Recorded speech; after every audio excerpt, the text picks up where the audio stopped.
721 through the magic of radio. Let's go to Estonia in Europe, on the Baltic Sea, and check in with ABC News White House correspondent Ann Compton, who was traveling with President Obama. Good morning, Ann Compton.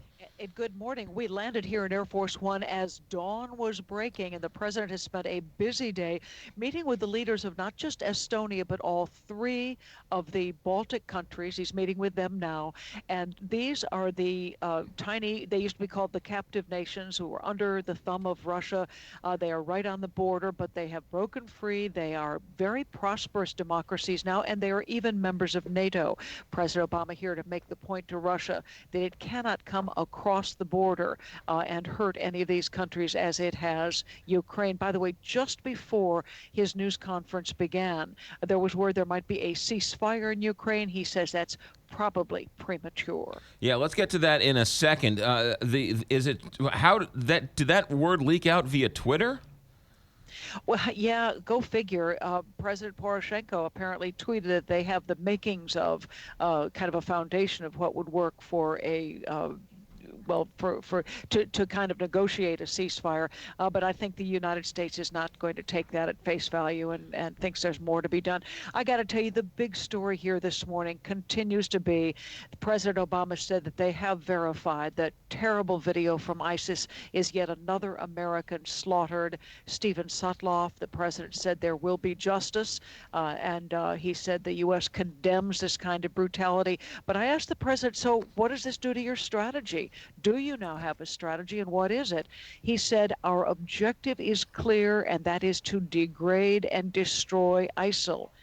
Well, he's not used the word destroy before. When I followed up, he said, well, we know that we can continue to shrink ISIS's sphere of influence to the point where it is a manageable problem. He still may not be quite as strong as many of his critics back home would like. Yeah, Ann Compton, how long was this trip planned for? And since this is a NATO, I don't want to call it convention or conference, but a NATO, I guess, summit, NATO summit, how much of the ISIS conversation is going to be in this summit? The ISIS threatens everybody in Western Europe, and we are here one day in Estonia meeting with the Baltics.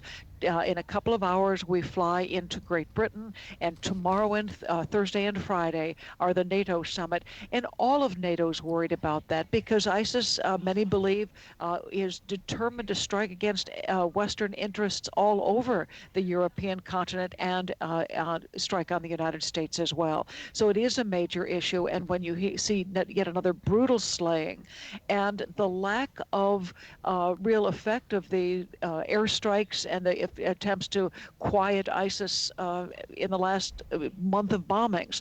So it is a major issue. And when the president gets to NATO late tonight and the meetings start tomorrow, I guarantee you everyone there will be focused both on that and on Russia. This ceasefire with Russia and Ukraine sort of came out of nowhere, didn't it? Well, there's been a lot of fighting in the last couple of days, but no, Poroshenko and Putin have been talking. This idea that suddenly they have the foundations of a ceasefire did seem to come out of certainly come as a surprise, and it sounded a little fishy. So, and because it was tweeted, not announced by the government, so we'll see where it goes. But at least they're talking. That's good. That doesn't mean the fighting inside Ukraine has stopped. It has not. Yeah, Ann Compton, since last time we talked to you, you made an announcement and said you were retiring. You didn't check with us first. We don't approve of this. I'm glad. Thank you very much. People have been saying congratulations. What anybody wants to hear is, oh no, you can't go. But one week from this morning, I will become a news consumer, and I am grateful for the colleagues who gave me cake and champagne on Air Force One last night, and the president who sent his congratulations and gave me the first question at the news conference today. Yeah, well, you're doing it under protest because I'm protesting. I'm still calling ABC honchos and trying to get you to, because this is unacceptable to me. Well, it's been a 41 good year run, hasn't it? It's you're the best, and you've been great to us all these years. Ann Compton, live in Estonia. Be safe, and we'll talk to you when you get back.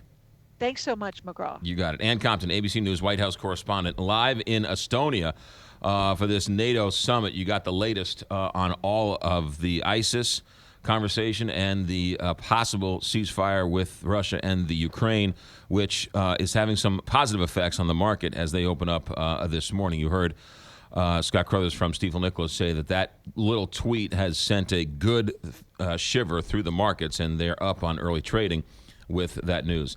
Ann Compton, she's the best, and she's all ours. 7:27 here. Big